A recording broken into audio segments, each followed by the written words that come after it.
Hello, I'm Nina Rosenblum.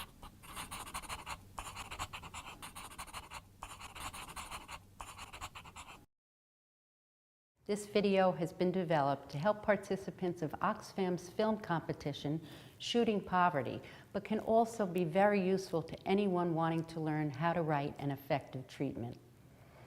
A treatment is your first step to get a job as well as funding in the industry. This is a written document used to illustrate your film to the reader, and the better your treatment is, the more the reader will understand what your vision is for the film. A treatment could be 1 to 20 pages, depending on the length of the project, and for this competition, your treatment should be a maximum of 5 pages. Use your own writing style like a novelist does, and make sure you keep a few things in mind before you start writing.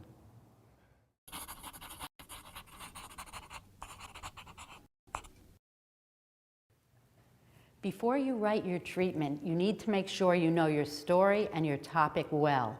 Start by writing out the basic elements: who, where, when, what, why, and how. Use these elements to create a story that you believe must be told. The best stories show the growth and change of the protagonist throughout the story. This is your narrative arc. This is the most common structure of a narrative arc, and as you can see, your story must escalate to be interesting. In setting the scene, or the first act, you will be able to show where the story takes place, how the story unfolds, and who your main character or characters are. Keep in mind that your main subject may not just be a single individual, but it could be an institution, it could be a community, or it could be a social issue, or something else, depending on the nature of your story. Your first plot point is your turning point, and it comes at the end of your first act. Here's where the first relevant event or incident happens that sets in motion your character's mission and establishes a goal. Here, you should point out what's important for the protagonist and how he or she will achieve their goal. Then comes facing the issues, or better known as the second act. This is the meat of your story, where the character works towards his or her goal, facing obstacles and complications. The second plot point comes at the end of the second act. Here, the character finds another key complication or obstacle, larger than the first plot point. The climax comes in the third act, which is the highest point and the most intense moment in your film. After the climax, your characters come to a resolution.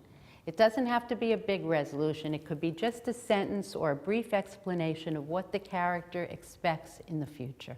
Stories can be compelling without adhering to the classic narrative structure, but it's always a good idea to know the basics. Now that you have your story, let's start writing.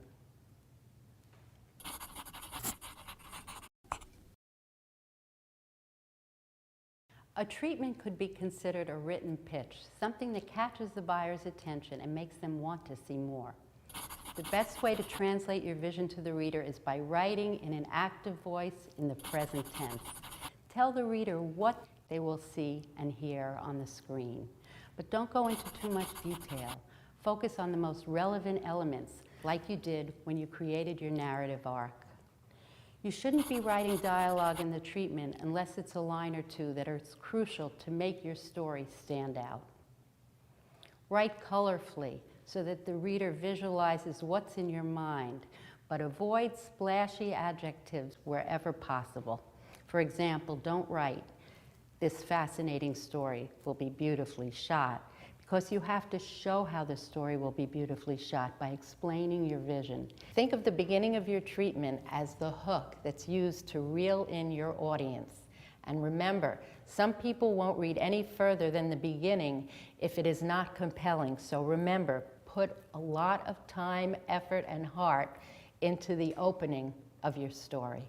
In the documentary, Stopping at Nothing, the director looks at the life of Jose Gonzalez, a native Colombian, who tries to reveal the damage that a corrupt oil company has on his country's indigenous population. This introduction is bland and it sounds like a story already told.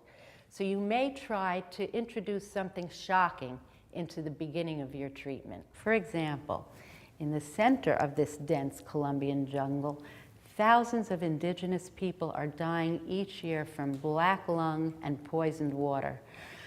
Jose Gonzalez is now returning to his country to fight one of the most controversial legal battles of the decade against the third largest oil company in the world.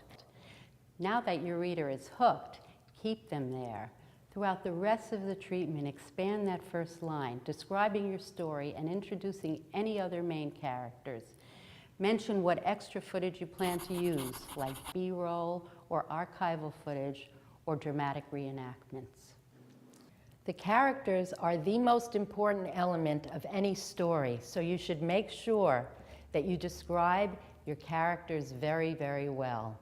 If the climax of your story hasn't actually occurred yet, tell the reader what you would expect to find in the shooting process. All in all, keep the treatment user-friendly and know your reader. Whenever you submit a treatment, you must make sure that it is geared specifically to that reader. If it is for a competition like this one, take your time to read the guidelines, samples, and any other material that may be resourceful for you.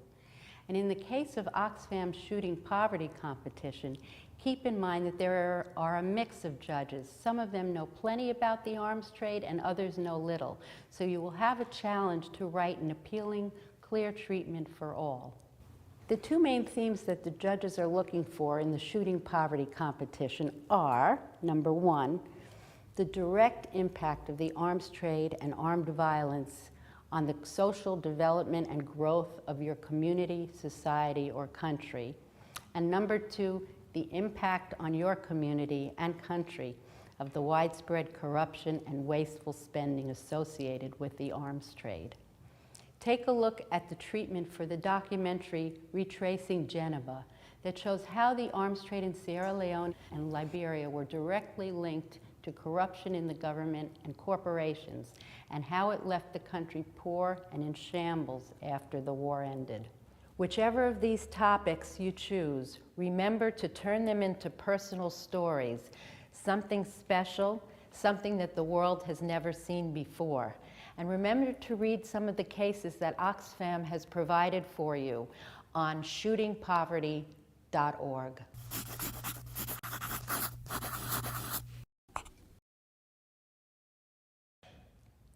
Lighting interviews are key to your film and will give it its look.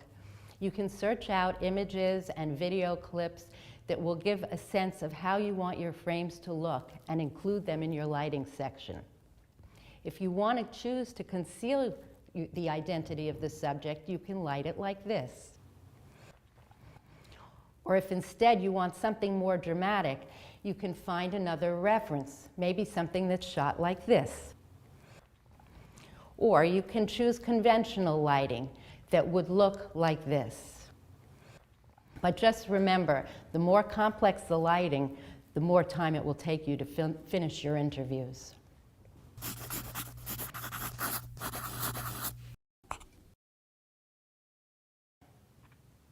Both in the interviews and your other footage, the way you frame your shots makes a huge difference in the way your audience sees your film. For example, you can conduct your interviews framed like this, where your character is looking directly into the camera, or you can shoot it in a more conventional interview style like this. Or you can shoot with a handheld camera like this.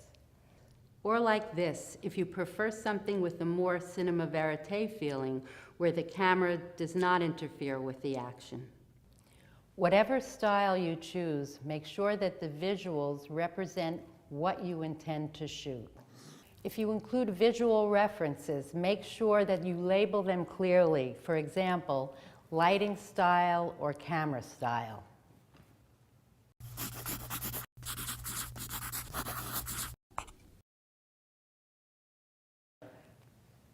Audio references are very similar. Find tunes that resemble the ones you'd like to have in your film. This is not clear for all filmmakers, but give it a shot. Music can make or break a film, and it's essential for your story to come to life.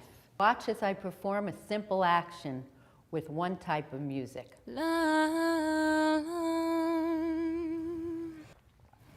And watch as I perform the same action with a different kind of music.